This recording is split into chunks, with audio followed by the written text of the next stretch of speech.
Hello, hello. Hey, everyone.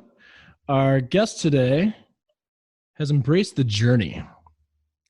He's a man who's explored very many parts of the world and done some pretty incredible things, including his time since I've known him in Beijing as the six-time Beijing City boxing champion. He also got his start as an NBA journalist in Korea. I think he covered the Korean Basketball League as well. Meanwhile, as Boxing City champion 6 times, he moonlighted as a Chinese propagandist or journalist with a white face. Give it up for my friend, Nick, the Quantum Beast Bedard. My name is Brian Shinborn. I'm an explorer of people, places, and culture. In my travels, spanning over 20 countries across 4 continents, I've had the pleasure of engaging in authentic conversations with amazingly interesting people. These are their stories, on location and unfiltered. Presented by 8B Media, this is Half the City.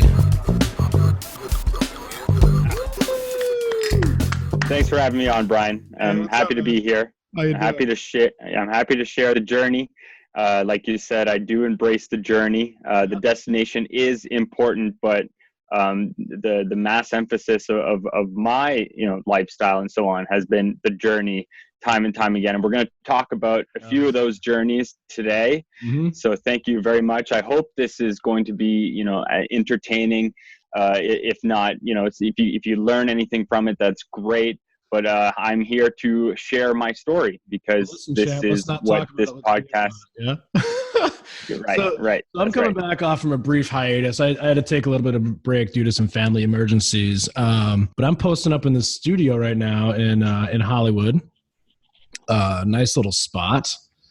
And we're doing this one remote, baby. Nick's hanging out. Where you at? Are you in Montreal or? I'm in Toronto, Canada. Toronto, right? Okay, right on, man. So, what brings you to Toronto? What are you doing back there now?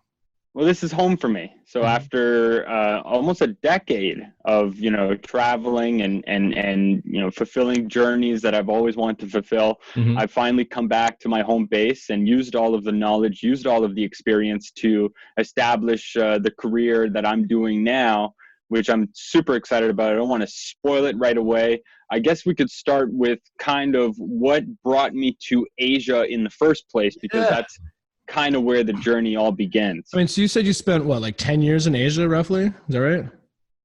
Nearly a decade, yes. Yeah, a decade. So how do you make a decision to go from Canada, Western culture, Western lifestyle, how do you make that decision to go, take that jump from that to something probably completely different to you? I mean, I know I lived in Asia as well, and I had my own reasons for it. But that can be a pretty big move for people coming from our parts of the world.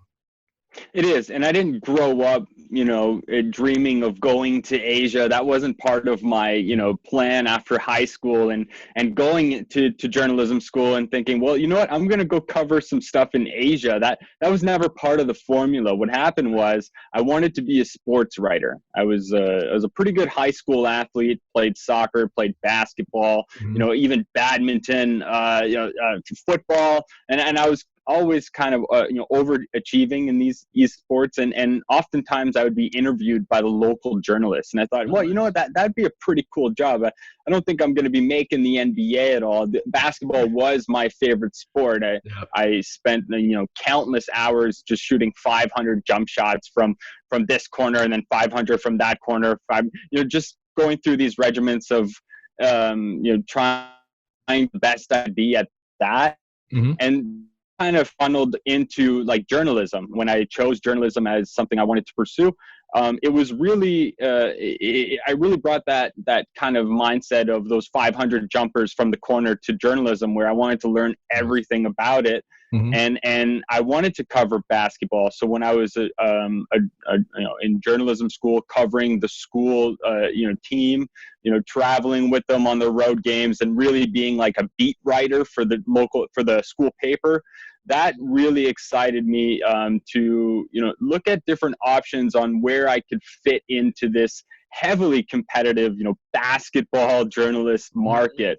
I was really lucky at the time because journalism was transitioning from kind of a print and broadcasting medium to the blogosphere, where journalism was going to a really digital-based medium or media per se. Mm-hmm. So I looked at that. Blogging was very young. Having your own site was very young. That was very new. We're talking about 2009. Mm-hmm. And just to put that into perspective, I think YouTube started, being popular around 2008. Mm-hmm. So, everything was still kind of young and figuring itself out. So after journalism school, I really, I picked up a job as a copywriter for an advertising company. And it's interesting that I say that because that's going to come full circle. But before we go too far, as a copywriter, that's when I was kind of mapping this master plan of figuring out where I'm going to fit into this kind of NBA, journalist dream that I had. So the destination was, I want to be an NBA writer. I want to be an accredited NBA writer. I want the badge that says Nick Bedard, NBA Media. But it's the journey that I had to figure out. And so how did you, how did you figure out that Asia was the place to be? Well, around that time, it was about 2010, 2011, around the time that I started getting really serious about, shifting from the copywriting role back into what I wanted to do as my dream job per se. Mm-hmm. And the NBA was in lockout at the time. The collective bargaining agreement, they were at the table with the owners, and so there was a lockout in the league. And a lot of players were going to play in Turkey. A lot of players were going to play in Greece. But that economy was also, still recovering from the 2008 financial crisis. Right. Europe was tanking. And some say it hasn't really recovered yet, right? Mm-hmm. So I didn't really see much happening there in the sense of, to try and kind of fit into this role. There were already people kind of covering the league, but not really, because a lot of cuts were being made to the media industry there, and it just didn't seem as exciting to me. So then I thought, well, what about college ball? Seeing how there's no NBA, maybe I could kind of. But I'm in Canada, right? I'm in Toronto at the time, so there isn't really an NCAA presence here. Right. But what I did see, and this was during the time where Jeremy Lin was coming out, and he was having his fame. Yao Ming was already established. And I saw some of the players sign these ridiculously high contracts. We're talking about like 6 figures, 7 figures over in China. And we're talking about guys like J.R. Smith and Kenyon Martin, who grew up on the streets and kind of have that, that cultural attitude that really is kind of the opposite of that strict attitude that's in China. Mm-hmm. So I thought, wow, what a story. These guys are going over there and not giving a shit about anything. They're just going to, can I swear here? Yeah, dude, you can say whatever the fuck you want. I'm sorry, but they don't give a shit. They're going over there, they're collecting their paycheck while these owners figure it out. And as far as rules and regulations, I'm just showing up to play, and that's it. I mean, I heard this one story about Kenyon Martin first meeting the owner of a team over there, and he had his shoes on the table. He had his Beats headphones on, and the owner's coming to say, like, "Hey, we're happy to have you here." He's like, "Yeah, whatever. Just give me the ball." Yeah, so I thought, wow, what a story. Nobody's covering this. This is hilarious. So I thought, okay. I know where I need to go. I know where I need to go, but I don't know how to do it yet. Mm-hmm. So I need to come up with a kind of a brand. I need to come up with a website. Mm-hmm. And working in copywriting, I was around people that were doing web dev. I was around people that were buying domain names for clients and so on. So I really had a good insight on the marketing side of it and the development side of it from where I was working. So I was kind of positioned in a good place where I could learn kind of how to take that next step. And then I went to a blogging conference in Toronto where they had a bunch of sports bloggers. And remind you, this is very new at the time. Jamel Hill was there from ESPN. Mm-hmm. A few other like Sports Illustrated writers that were there. And it was a conference where we didn't really know what was going on, but we knew something was coming up. We were talking about the early ages of SB Nation or Bleacher Report. Mm-hmm. So I thought, well, if I could follow that and do my own thing, that could probably catapult me into Asia, and I could bring that kind of blog brand with me. Not blog in the sense of what I had for breakfast, but blog in the sense that this is what I'm covering, as part of what a newspaper sports section would be. You know what I mean? Mm-hmm. Yeah, absolutely. So, and that's where Basketball Buddha came about, right? That's where I got the idea. I needed a brand. I needed a name. Mm-hmm. I thought, okay, basketballinasia.com. Boring. Yeah. Basketballwithcharacteristics.com. And then I was like, basketball is kind of a religion to me at the time. I was really invested into it. Mm-hmm. And what's kind of the religion in Asia, the shared kind of, it's the Buddha, right? Everyone kind of thinks of the Buddha as kind of India, kind of Thailand, kind of China, kind of Korea, a little bit Japan. So it's like, okay, basketballbuddha.com. So, I reached out to a high school friend of mine who was in, graphics design. I said, I need a logo. This is what I'm thinking. Actually, my logo is based off a photo of Jamal McGee. I think it's Jamal McGee, who plays for the Lake, JaVale McGee, yeah. And he jumped up while he was in China or something and did this kind of Buddha pose, and I was like, there it is. So if you look at my logo, basketballbuddha.com, and you look at Google search JaVale McGee jumping Buddha stance, you'll see where I got kind of my idea from. So I was really at the drawing table researching a lot, what angle, but I had everything kind of figured out here. Now I needed really to figure out the itinerary part of it. Okay, so I've got a few bucks saved up from my job. I've got about $2 to $3 grand.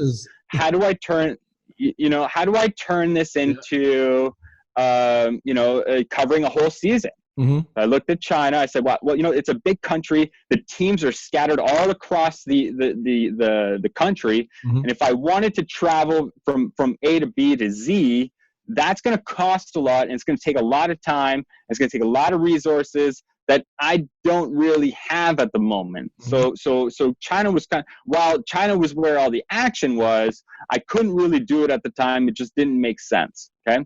So then I looked at Japan. I thought, Japan, it's kind of expensive over there, right? So the third option is there a basketball league in Korea? I knew nothing about Korea, absolutely nothing. So I was like, okay, well, what's going on over here? And then Gangnam Style came out. Psy, remember that? Yeah. And that blew up. So I was like, there's something going on over there. It has nothing to do with basketball, but there's a league, and it's close enough to China that I could kind of be awake during the Chinese games and watch them and cover them. So I was like, okay, a rail pass for Korea costs $300, and you could travel for like 6 months unlimited. Nice. You could stay in these motels. They call them love motels. So oftentimes, so when I flew there, I checked into this motel with like a heart-shaped jacuzzi.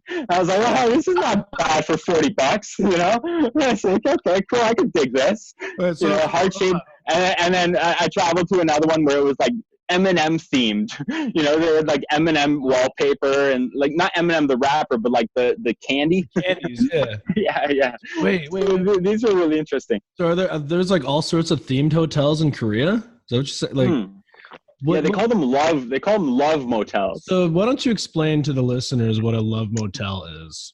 I had no idea what it was. I just booked these on booking.com, and it was a cheap motel, and I had my own room with Wi-Fi. And I was like, okay, that's pretty cool. Like, I was thinking about doing the hostel thing, but I didn't want to be interrupted. Mm-hmm. I was really serious about kind of staying up all night and writing, to go and back and bring the photos, bring all my notes, and do some editing and do some brainstorming and write articles. So that's the reason. So when I flew to Korea and I landed, I went to check in, and that's the one in Seoul where it had the heart-shaped jacuzzi. Now I was like, okay, this is pretty cool. I could dig this. A couple condoms there. And I was like, all right, well, I kind of know what this is for. It's probably for young lovers looking. This is amazing. Yeah. But there was a huge, like 55-inch flat screen LG TV. I was like, whoa, man. It surprised me that it didn't come out of the wall, because this place, I had like LED lights and stuff. It was really like a red dim, like I was like, like, this is pretty cool, or whatever, man. Like, yeah. So that's kind of what brought me to Asia in the first place, and that's what made me choose Korea as my starter point. Interesting. So how long were you in Korea, and where were you? Were you in Seoul? Well, I was in Seoul to start. So I spent a week in Seoul to gather my stuff, get over the jet lag, and then the season was about to begin. Now, I had no media credentials. I was writing a couple articles about Tracy McGrady signing with a Chinese basketball shoe brand. I was writing a couple articles that, like, Dwayne Wade was in a cell phone commercial in China. Just anything to get my website going. It wasn't anything relevant, but, you know, just so I had something to add on to. And when I got to Seoul, the league started in a week. Now it's a 6-month league, so I'd planned to be there for 6 months. Right. And in that time, I was to travel using my rail pass that I paid $300 for. It's a company called KTX, and it's kind of like Amtrak, where it'll take you anywhere. But with this rail pass that's only accessible to foreigners, you could travel the entire, you know, country within 6 months. So it was perfect. Really? So $300 rail pass. Like unlimited? Unlimited. It's like a monthly membership to the, and it's to kind of, it's subsidized for foreigners so that you could explore the country a little bit. Tourism and stuff, sure. So that's where I took advantage of that. And as the season started, I covered a game in Seoul. Now I was sitting courtside because courtside seats were super cheap. It was like $25. What? 25 to $30. And these aren't big, like, arenas like we have. Like, it's not the Staples Center or Madison Square Garden. What we're talking about is kind of like a glorified high school gym where there's about 5,000 fans, you know, with a bunch of mascots and a lot of cheerleaders. You know, K-pop is big over there, so they integrated that with the cheerleaders and so on. So I've never been to a Korean basketball game, but I was in. I spent some time in Busan, and I went to a baseball game there. It was the Lotte Giants. It was funny. Like, the stadium was about half full, and everybody was seated behind the home team's dugout. Yeah. And the reason and on top of the dugout, top of the dugout were like between 3 and 5 just absolutely gorgeous cheerleaders standing on top. They've got their own cheer for every single batter, every single player. They've got their own fucking moves. Get all these horny baseball fans like, what are you there for? Are you watching the game, or are you enjoying the scenery? You know. Exactly. No, it had very little to do with the game, but a lot to do with the entertainment that's between batters or between plays or during a timeout or something. Yeah. So, you know, we have the mascot flying out of a cannon going to do a dunk and stuff, and they have, you know, the mascot, you know, kind of like dancing like K-pop stars. Right. So no, it was really interesting when I first got there. Now I didn't have any media credentials, so I was just kind of documenting stuff from courtside. I had a camera, I was taking photos. So I wasn't doing any interviews or anything. I was just, my angle was, what's it like watching a professional basketball game in South Korea? That's what my base was. So in Seoul, it's like this. In Ulsan, it's like this. In Jeongju, it's like this. In Busan, it's like this. So a little bit of different experiences from different cities that host professional basketball teams in South Korea. And it tracking all of my audience with Google Analytics. You know, I working in the advertising firm as a copywriter, I got to know these tools a little bit. I got to know what keywords mean and stuff like that. So I was tracking this, and I was seeing, okay, where's the audience coming from? And a lot of it was Korean Americans, specifically Korean Americans who were playing ball and were interested in the NBA, but also wanted some ties to back home. Another angle, and I'm kind of going ahead of myself here, but another angle I saw was a lot of college basketball fans who are following guys who weren't drafted in the NBA but signed in a foreign country, whether it be Spain, whether it be Greece, or whether it be South Korea. They wanted some news about their guy who played at New Mexico, State University or San Diego State University, and they want to know what he's doing now because he was lighting it up at their school. So those are kind of the two angles that I saw early, and I kind of pushed my content towards that, the early adopters. Was that before the D League really got going, or the G League or whatever it's called, or? It was the D League at the time, and the D League was still there, but you don't make as much money as you do playing professional ball in the D League as you do in South Korea. So in a D League, you might make 50 grand a year. Back then, it was probably 35, 40. You don't make a lot. In Korea, for an entire season, you're banking 250K to 400K. Oh, wow. You know, so it's a big difference. Mind you, the idea of transitioning your professional career from the D League to the NBA is much more appealing because you're there, you're playing for the farm team. But if you're just committed for the money, perhaps you're going to go play somewhere else and give up that kind of NBA dream, because not a lot of players go play in China or go play in Korea and then go to the NBA. Does that mean it's never happened? No, it's happened, sure, depending on the agent and so on. But once you kind of leave America and go play pro ball somewhere else out of college, and you're not drafted, your chances of making the NBA are pretty slim. Yeah, I was going to say, you don't really hear too much about it unless maybe Spain, like the Spain League might be a couple, like, you know, or the D League, or if you're willing to grind it out and collect that 50K a year and just you know, travel on buses and stay at the Motel 6 and the rigorous life of, you know, it's kind of like the opening band for, you know, the lead act, right?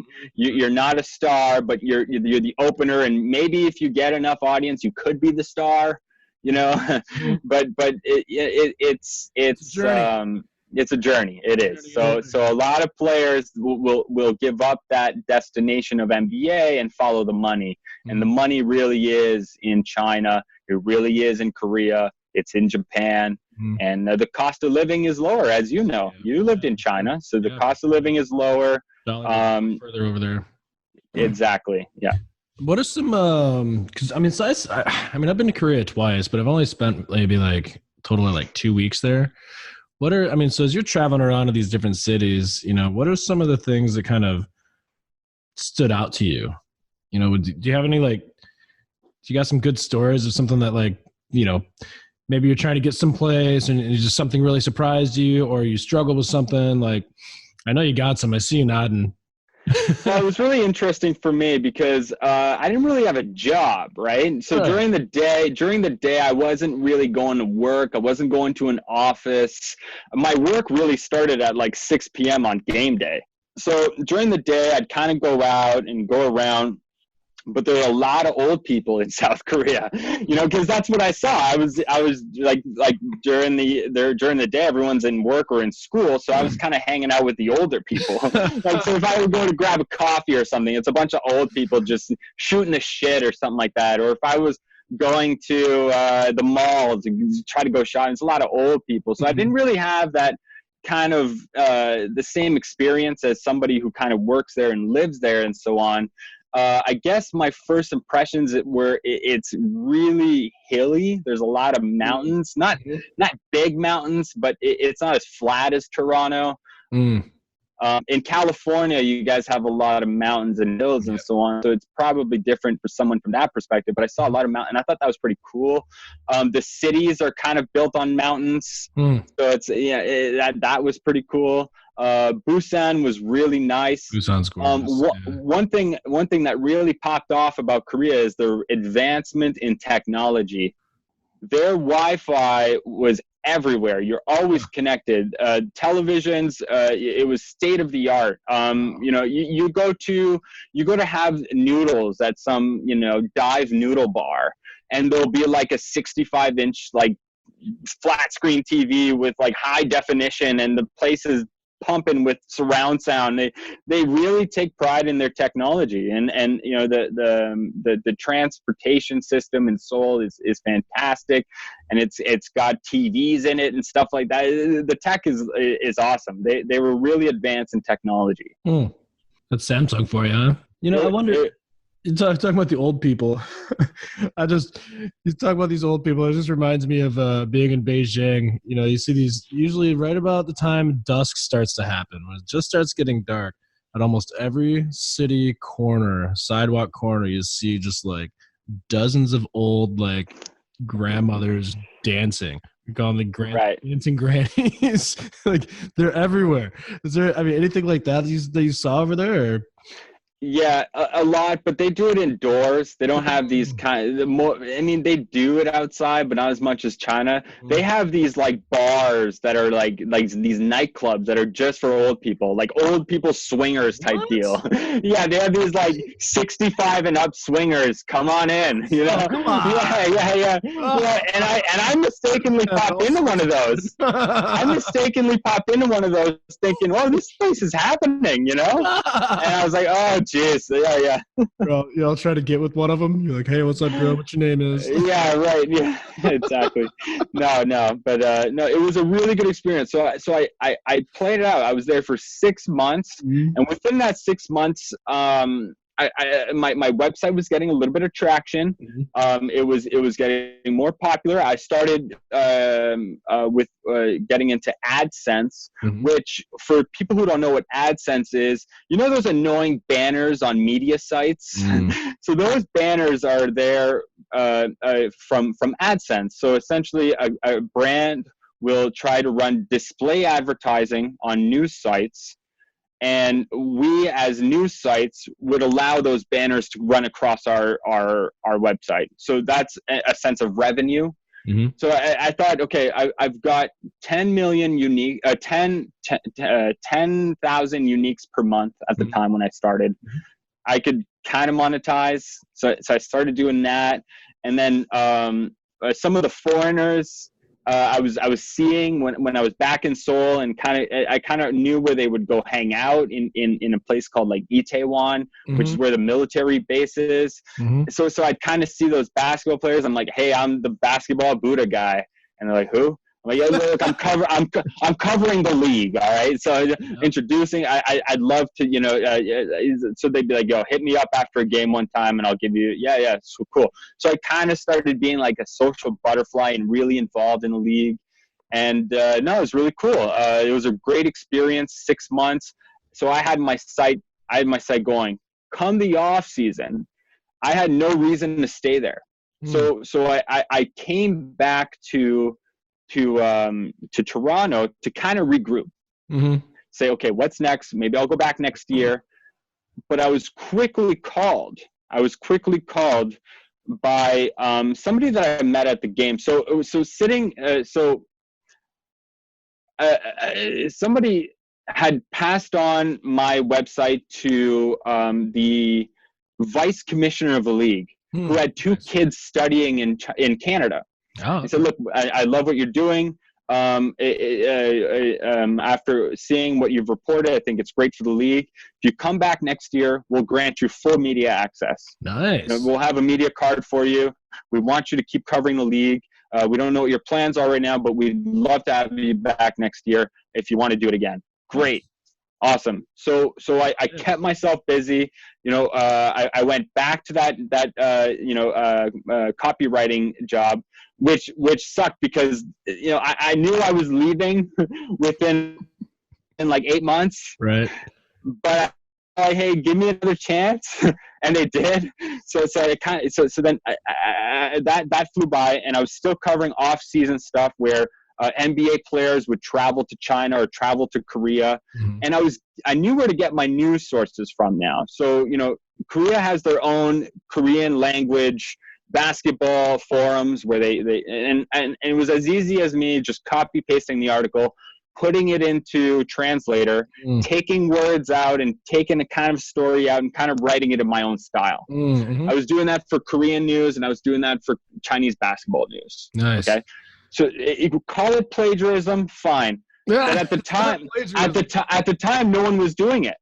Now everyone's just spinning articles all over the place, right? Now you're seeing, the same article rewritten 100 million different ways. But at the time, it was very, very new. Mhm. So I was doing that, and that kept the website going for the off season.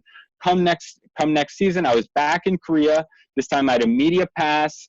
I was talking to the journalists that were in Korea. They knew who I was. They're like, yeah, cool. I made really good connections there.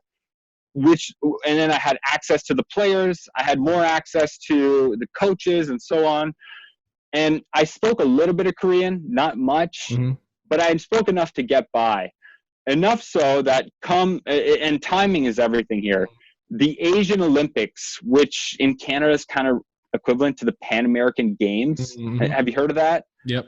The Asian Olympics came around, and I was hired by the Asian Olympic Committee to cover the basketball, Nice. which was great. So they found me, they contacted me, they said, we love what you're doing with Asian basketball. You're the perfect fit for this role. We're trying to find one journalist to cover for our website for each sport, and we'd like you to be that guy. It wasn't high paying. They put me in media. They put me in Media Village. It was super cool. It was a great experience. From there, I met a lot of journalists from China, from Japan, and so on. And that is where I was. I got a connection to China Daily, which is in Beijing, Mhm. and they were looking for writers. And the guy who was covering sports for China Daily, also a Canadian, said, "Hey, why don't you come on over? We've always got spots available for journalists. I'll put you in contact." I said, "Great." I didn't think much of it, but 2 months later, I got a chance. They said, "Yeah, we want you to come over and interview and so on." So that's kind of where. And I didn't talk too much about the Asian Olympics. It was a great experience. Mhm. It was a daunting work schedule. Mhm. I mean, all day from 10 a.m. to 10 p.m. just covering hoops, which I love. Mhm. But my God, was that tiring, because after covering, you have to go back to editing, and you can be up till 2 a.m, and then you do it all over again for 10 days, Yep. right? You know what's crazy about all that is, I mean, you're telling the story, and it's just, it's amazing to me how, like, you want to do something, right? You want to be a journalist. You want to cover basketball. Like, like deep down in your heart, this is what you want to do. And regardless of whether you've got credentials or whatever else, you're like, fuck this, I'm doing it. I'm like, I'm not going to let anybody stop me, right? Absolutely. And you fucking did it in your own little guerrilla journalism style.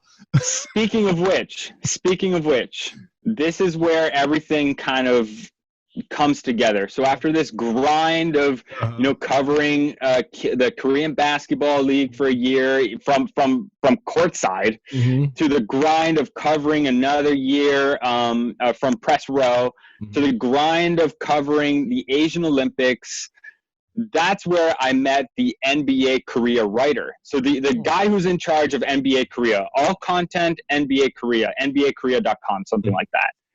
He said, well, I also do a magazine here in South Korea, and we cover NBA. It's an NBA magazine in Korean. We would like you to come on as a columnist to write an opinion piece for every month, every edition, and we will grant you NBA media credentials. Awesome. So that's where, and then it was like, wow, 2 years, everything just, and it happened. Some people would wait 10 years, 15 years, get coffee for that guy, plug this printer in, and kind of work their way up the ranks in a newspaper. But in 2 years, I finally had NBA credentials due to the guy who saw the work I was doing at the the Asian Games, said, I'm an NBA writer. I know you're friends with this guy who's covering the Korean Basketball League. We would like some sort of partnership here. And it was awesome, man. I was like, great. So I did a monthly column for them. And if ever I was going back to Toronto, I had my NBA press card, and I could go interview players on the Toronto Raptors or the visiting team. So I remember the first time I was an NBA journalist with my press card. Mhm. I got the email saying, yeah, you're on the list. You're back in Toronto. There's your press. I was doing a story on a bench player, like the 12th man of the Toronto Raptors. Mhm. And he played in the Korean Basketball League for a year. Hmm.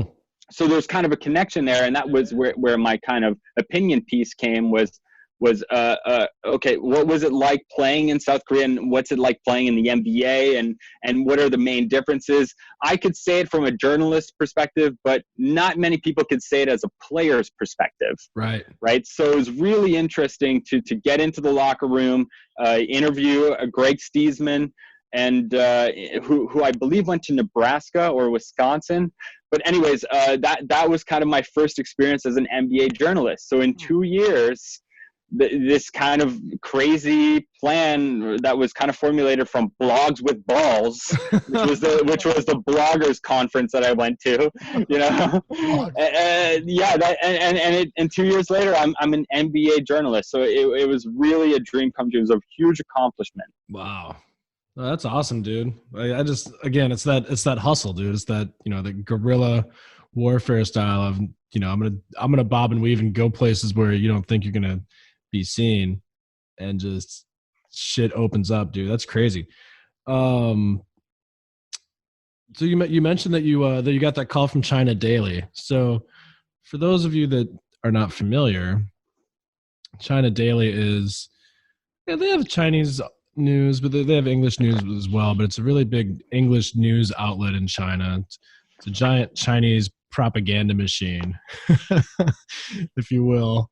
So what was it like? When you went from Korea to Beijing, like what was first? I mean, first, what was it like being a propagandist for the powers that be? Because journalism is different in China. It's like in America, for example, it's free speech and all that.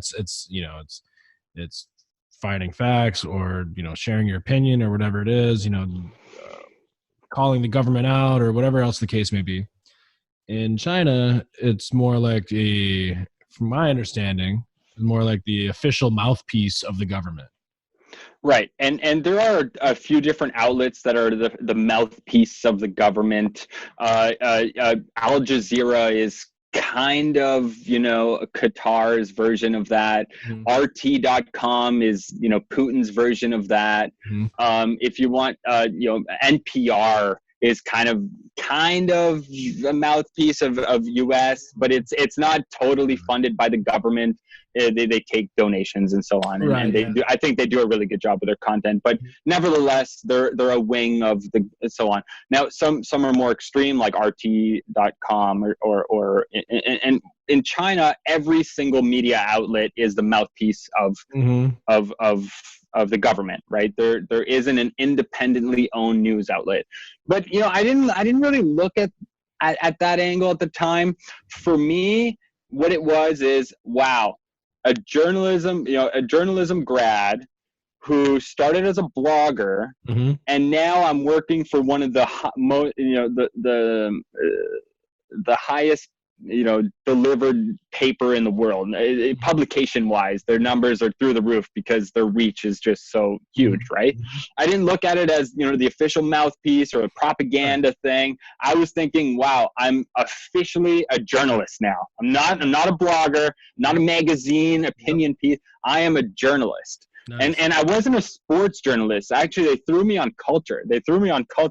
So I was like, okay, that's cool. I'm a writer is a writer. A journalist is a journalist.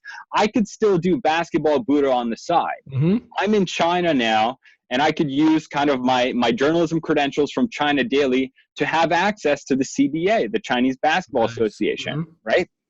And at the time, Stephon Marbury was there. He was highly popular. So you want to talk about like traffic and clicks to your website? Mm-hmm. Stephon Marbury is a god for that. Nice. He will get you clicks galore because the type of stuff that he does in China is like, what? He's got a statue outside the Wukesong Arena, which mm-hmm. is the home arena of the Beijing Ducks. So this guy, go ahead. Talk about Marbury for a second, because he's got an interesting story, right? Like, he had his career in the NBA, and he was, perennial all-star, right? Like, he was a stud. It wasn't a GOAT, right? But like, he was a legitimate star. NBA lockout happened. At one point in time, Brian, sorry to cut you off, but he was the scoring champ of the NBA. Nobody in the NBA scored more than Marbury. Mm-hmm. He was a perennial all-star. Yep. He was Brooklyn's kid type thing, right? From the big market of New York, and they've got their basketball superstar, right? I was covering the Beijing Ducks. I started, and I got to thank Diane from In Front, because she worked hard to get me that press credential. Getting press credentials for anything in China is very difficult. You've got to be vetted. You've got to promise to, only write good things type thing. But she kind of worked the sports, and In Front is like the branding firm of the CBA. Like a lot of brands in America will have their marketing agency. So I guess In Front was kind of their marketing agency, and that's how I got, shoved into the meet, because they also decided who gets press credentials and so on. So she got me in, and she's really cool. I was covering the Beijing. Shout out Diane. Yeah. I was covering the Chinese Basketball League only in Beijing. I wasn't traveling because I was working full time, and after work I'd go to the games on a Tuesday or Thursday night. At first, Marbury wanted nothing to do with me. Absolutely nothing to do with me. I thought, hey, he's going to see another foreigner. This is going to be awesome. I'm going to be able to, because I've been able to relate with other foreigners in Korea easily. Yeah. They've always wanted to talk to me. Marbury's going to be the same. He just a cold shoulder, nothing to do with me. It was very difficult to get him to say anything, and this lasted for like half the season. And I couldn't go like, hey Diane, he doesn't want to talk to me, or I couldn't go, hey coach, why is it? No, at the end of the day, it's his own decision. He doesn't want to talk to you. He doesn't want to talk to you. Yep. I had nothing against him. He had nothing. He didn't know me. I didn't know him. He just didn't want to talk to me. So I was like, okay, I'm going to cover the other guy, which is Randolph Morris, and we're going to kind of kick it off there, and maybe Marbury will come in. Yes, I found out that there has been major negative press on Marbury from the United States, okay? And there's been absolutely great press from Marbury in China. Yep. So who's he going to want to talk to? The guy who looks American or the guy who looks Chinese? Right. He's not going to want to talk to me because he thinks I'm there to write another stupid, Marbury piece. No, forget about it. He doesn't want to go into those waters. So half a year, I'm talking to Morris. I'm covering the games. Finally, I come out with a Marbury piece.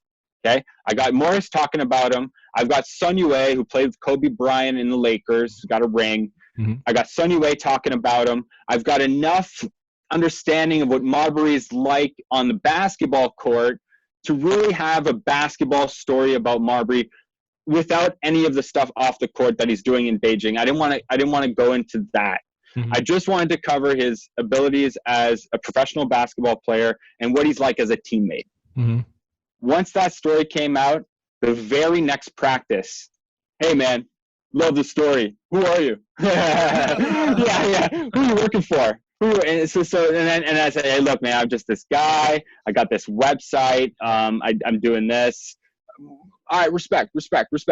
And then he's still kind of hesitant to talk to me, but he had like a trainer there from Germany that was just Marbury's trainer, and to take care of his body and so on. And so he got close to me. So I kind of it wasn't until playoff time that I could really go up to Marbury after a game and ask him any question.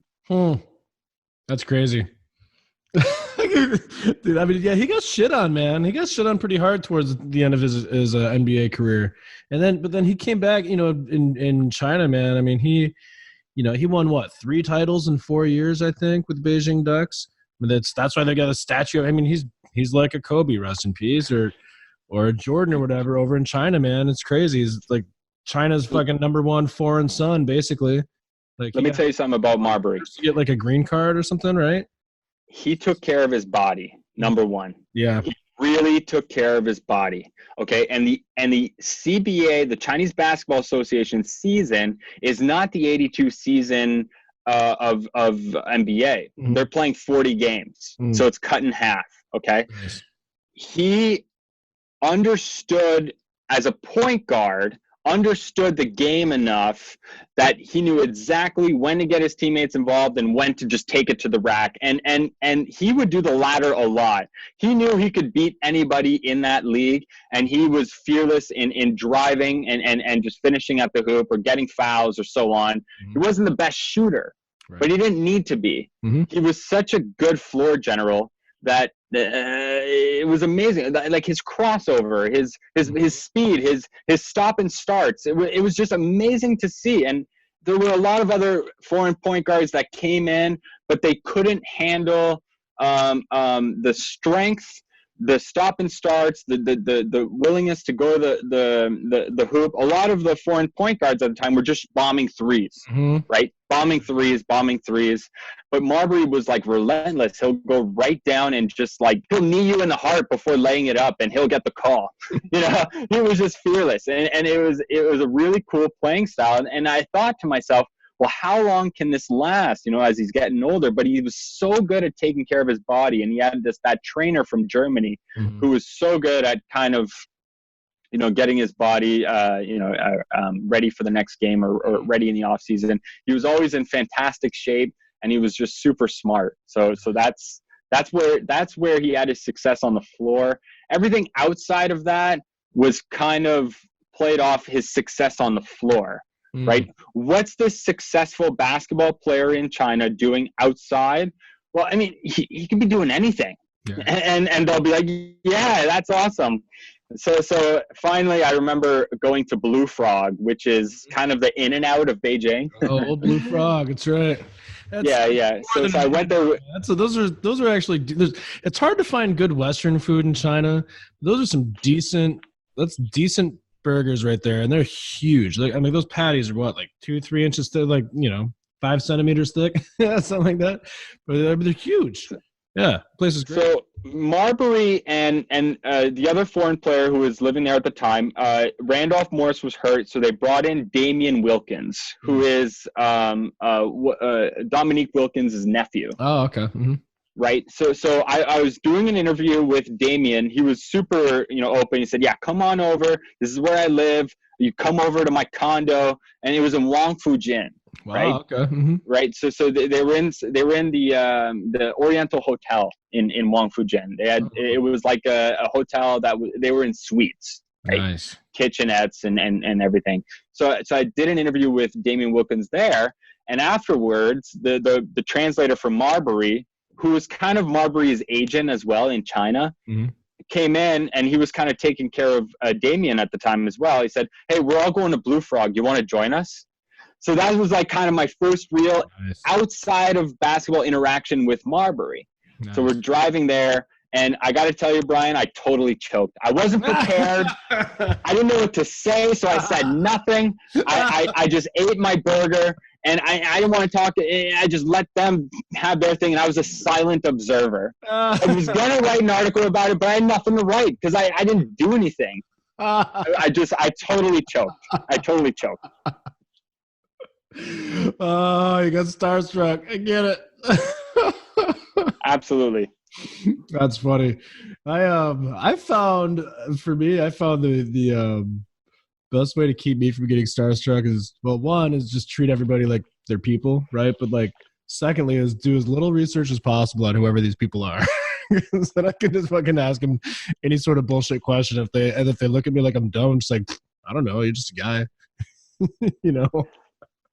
I was so used to the mass preparation. What's the angle going to be for this interview? What's the angle going to be for this job? After the game, what questions am I going to ask? That when I didn't have any preparation, I didn't know how to kind of approach it. And I didn't want to do anything. I don't want to ask anything that was like outside of the line. So we just hung out. And afterwards, we used to go out drinking at like Elements and stuff like that. Like, I found out Marbury was just a regular Lao Wai, which is the Chinese word for foreigner, just like you and I. Like, he likes going out and having a good time and stuff like that. And he's a pretty cool dude. Yeah, people are people, man. At the end of the day, I mean, everyone's pretty much the same. People do different things. They've got different ways of going about things, but they've all got the same basic needs, right? They want to, take care of their family, have a Right. little fun, and maybe make a better life for themselves, right? So, yeah, it's that's cool, man. So you go out with Marbury quite a bit. Did that relationship with him and understanding that level of dedication and physical fitness and stuff, like, did that kind of lead you towards the boxing scene, or what happened there? How did that work? Because you kind of shot up out of nowhere. You went from nowhere to like the boxing to the Beijing city champ, dude. After that season, the first season, a CBA in China, Mhm. I was done with the contract at China Daily. I got an offer to do radio, Nice. which I was super excited about because I've always been a podcast fan. Mhm. And I took that opportunity. It was more money. It was and this is how I met you, because my job was to be a field reporter. I had a segment called Nick on the Streets. Oh yeah, Nick on the Streets, baby. Nick I know that show. Yes. So the job tied, the description was, hey, we just want you to go and explore culture in Beijing and get a foreigner's perspective on it. And I totally twisted it and turned it into, it's Nick on the streets. And it's like, hey, I'm over here in Wangfujing with my friend Brian, who's a former Marine in the United States, and Trump is president, and we're going to ask him about that, and pretend like there's a bunch of stuff going on behind us, and like, because it's a radio, right? It's theater of the mind. So it's like, and it's just you and I standing in a parking lot. Oh, that's right. That was when Trump visited China, right? Like early. That was when Trump visited China. So Trump had recently been elected. Mhm. It was his first state trip to China, and we were talking about it, and who better to have on than a former Marine, right? Mhm. So that's when you made your appearance on Nick on the Streets. That's right. So I had that segment. I was finding different things from Monday to Friday to go, which was a grind because what are you going to talk about? Like so I just had to find events going on and just push my way inside of it and say, hey, I'm here, and this is who I'm talking to, and this is what's going on, and is my 10 minutes up yet? Oh my God, it is. Back to you in the studio. It was awesome. I loved it. It was, so I'd record that, I'd edit it, I'd run it back to the studio just in time for their 5:00 show. I was trying to remember if when I interviewed with you on your show, if it was about the Trump thing or if it was about the sports stuff. We did a few different ones. I believe there were 2 or 3 of them I did, but it was always a different topic. That's what I liked about what I did, is I always talked about something fresh, something new. Yeah. Do you remember when I did so I did that Manchester, I produced that Manchester United and Manchester United and Liverpool event in Melbourne, right? Yeah. I remember we're hanging out, dude, and it was me, you, and Tyler, another friend of ours, and I got this call from this guy that I met when I was working for this media company in Beijing. He's from like Australia, but he's like, I don't even know his last name. But his name was Co-Star, and he calls me. He's like, hey mate. He's like, I'm in Beijing. I'm in a hotel. Why don't you come hang out? And I'm like, hey, I'm getting creeped out about it. And I'm like, dude, it's me and like 2 other dudes. Like, yeah, just bring them all over. We'll hang out. We'll have drinks. And I'm like, dude, why don't you just come to a bar with us? He's like, oh, mate. He's like, just come on. Remember, I was all skeeved out about it.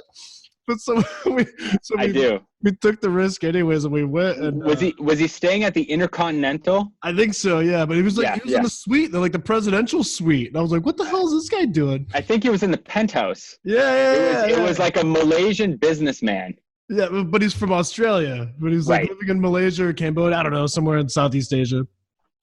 And we all get together, and he found out that that you do sports journalism, and that Tyler had done some stuff related to like tennis and some other stuff. He's like, hey, you guys want to talk about this event? Put on this show. And me being the entrepreneur, trying to figure out what the hell my path was at that point. Nothing to do with sports. I'm just like, fuck it, let's do it. I remember that. I remember that. Yeah. Oh, so yeah, I couldn't. So I didn't remember if the interviews were done. I think we might have done interviews for both of them. Actually, I think we might have. But I just remember, dude. That was Did like, I interview Co-Star that night? I don't know. You should have. I think I might have. I think we were all just drinking, and I'm like, hey, we should do an interview right now. Yeah. And I think I'm here with Co-Star, who's running this thing, and I used it for Magnet's segment. Yes.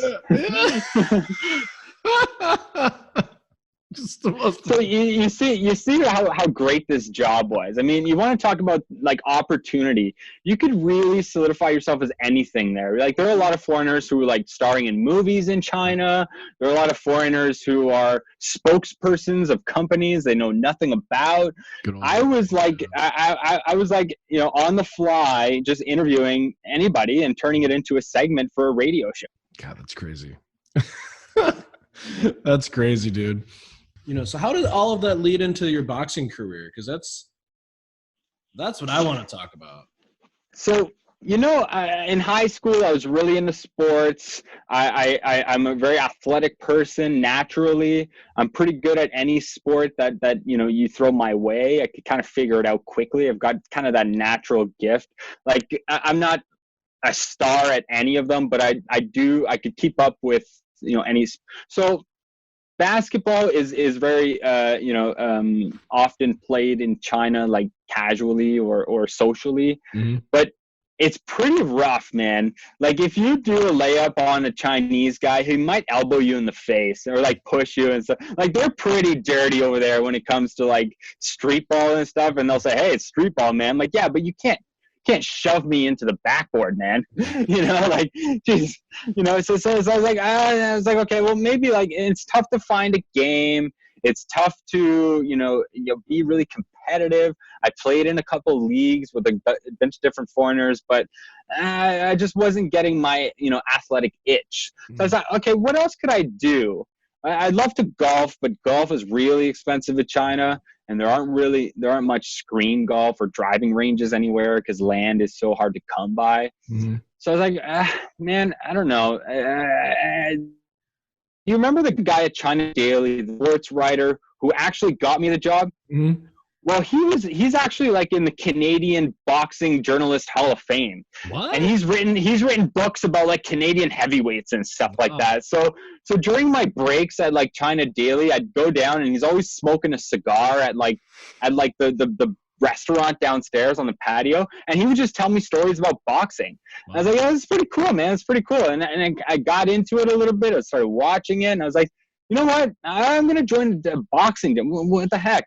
And the guy's like, you should, man. You should. Like, totally go for it. Go for it. You know, he wanted to be my trainer and stuff like that.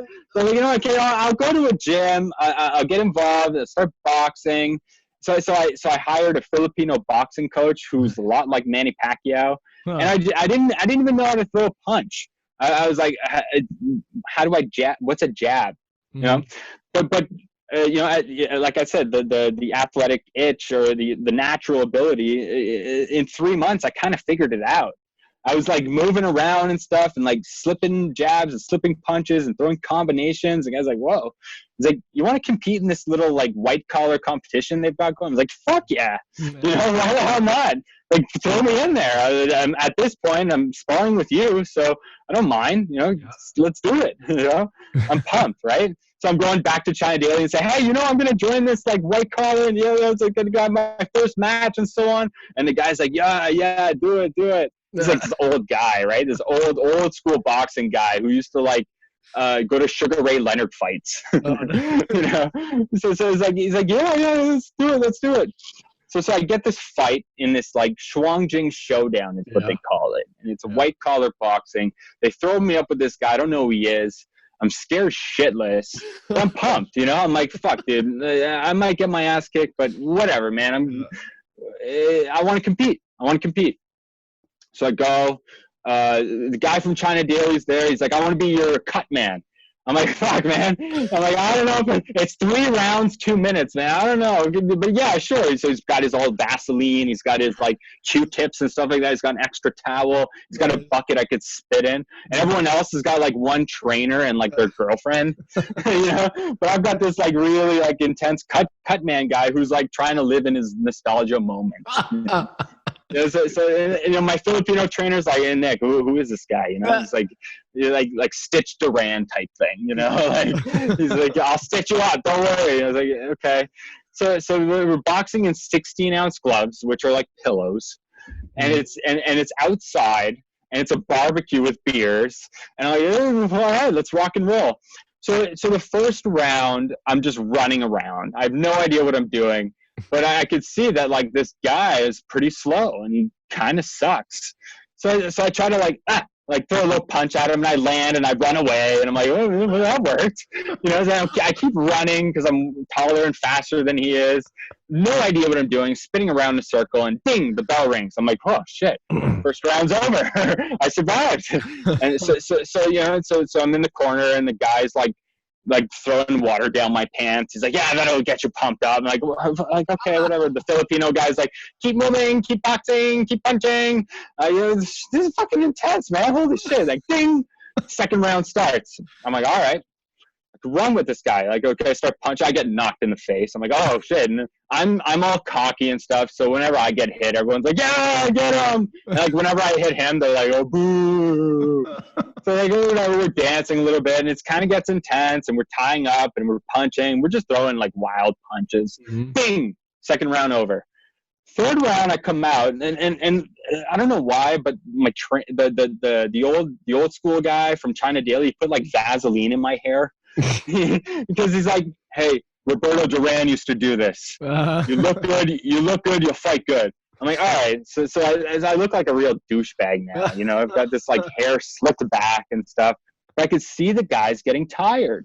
Yeah. So I keep going, and finally, I pin him against the corner, and I just wail at his head twice. Boom, boom. His head bounces off the rope, comes back, another right hand cross across the face. We're not wearing headgear. Mm-hmm. Lights out. Boom. Yep. Hits the canvas. A doctor runs in.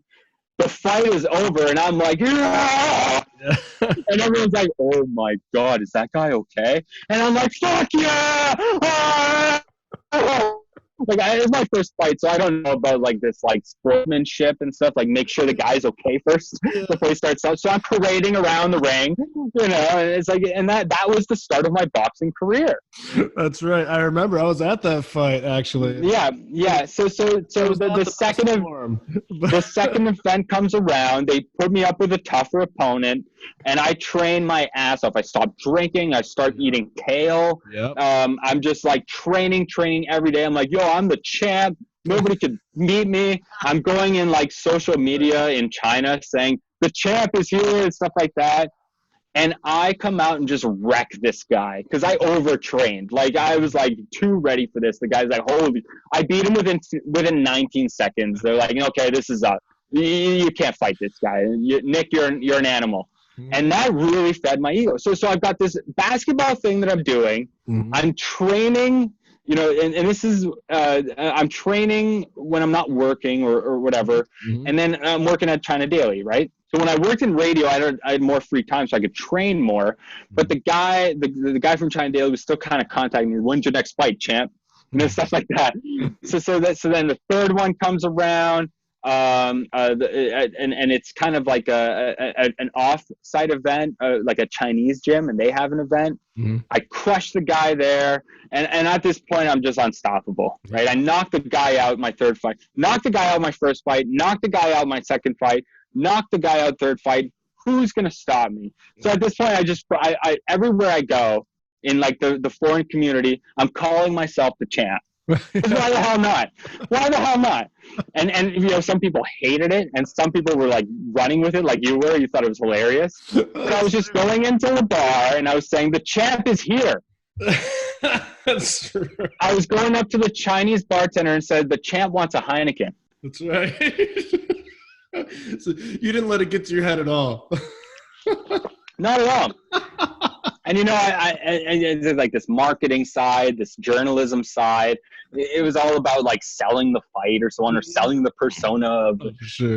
So the last one I did, right, and this was like the sixth one. I did a couple other ones where I won, but I moved up in weight. So I moved up from welterweight to middleweight. Mm-hmm. Okay, I had to like put on the pounds, and it was a slugfest. But I went in there, so it was the best middleweight that the guy had on his roster for the Shuangjing Showdown. Mm-hmm. This guy's been in multiple fights. He trains all the time. He's from Greece. Mm-hmm. So I was like, okay, well, it's going to be tough. It's going to be tough. So I was a little nervous, but I went in there and just like pounded and just landing. And he's just kept trying to hold on to me. So, but I couldn't knock him out. Mm-hmm. Going up in weight class, I just didn't have the power to knock him out. So I just kept bringing punches off his bald head. No offense to bald people there, Brian. Oh, thanks. I just kept bringing shots off his head, ringing shots to his body.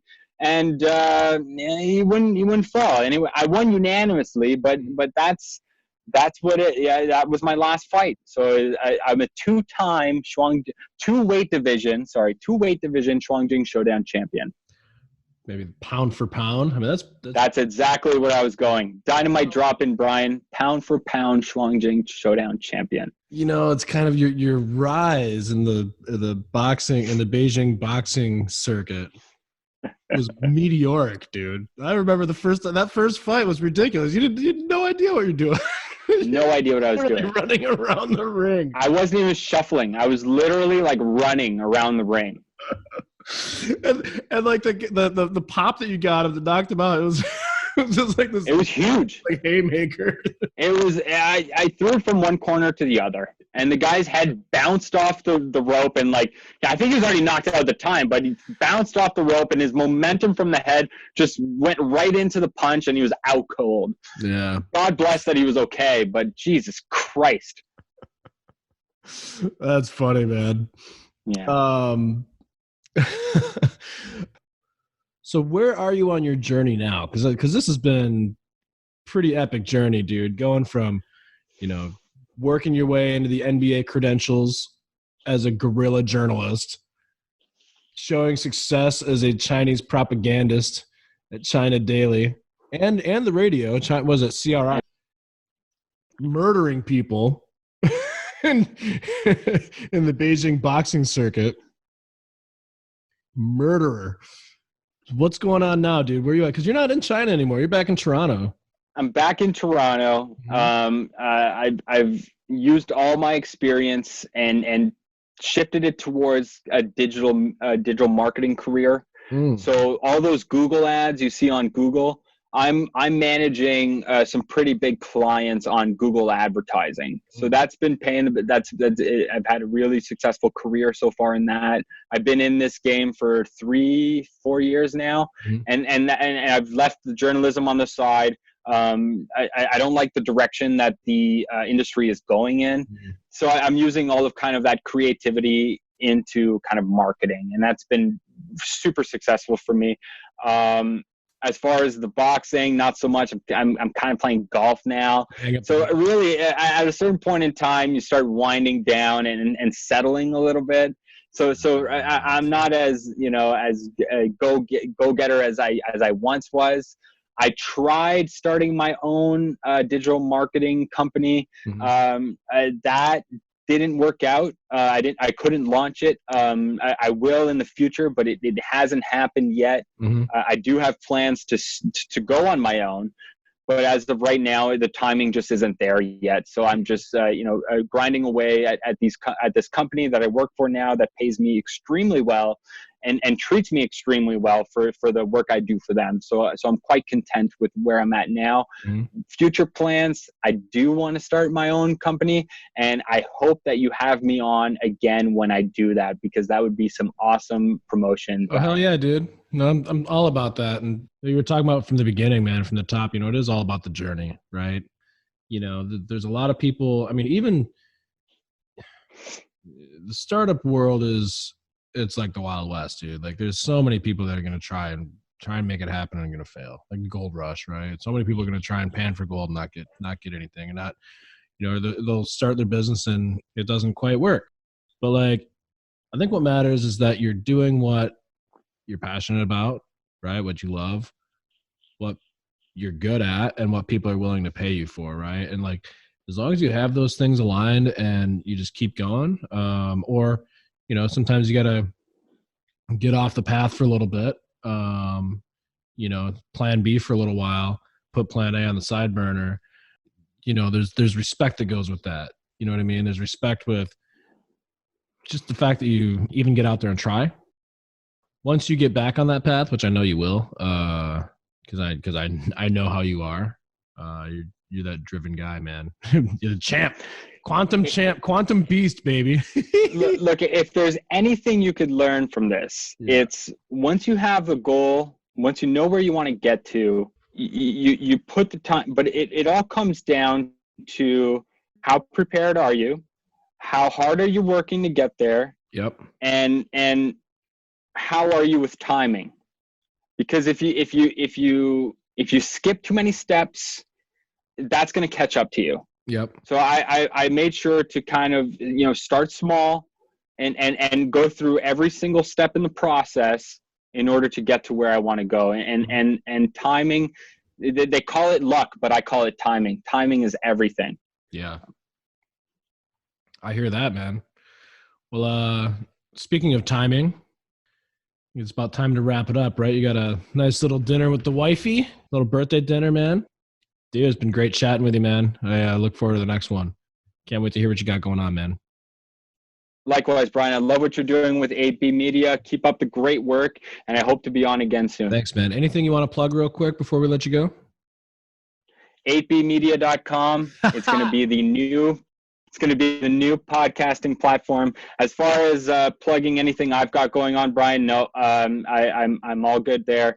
But keep doing what you're doing. You have a great audience. You have great content, and we love to see the hard work you put in to achieve what you want to do. Oh man, I appreciate it, dude. You know, it's nice to get some positive feedback like that. Nick Bedard, everyone. Peace. You've been listening to Half the City with Brian Shinborn, presented by 8B Media. Be sure to subscribe to this podcast, share it with your friends, and leave a solid 5-star review to ensure these stories get spread far and wide. For more information, as well as to listen to other shows, including Relentless, a survivor's search for passion, purpose, and inner peace, and Beyond Relentless, be sure to check out 8bmedia.com. Thank you for listening.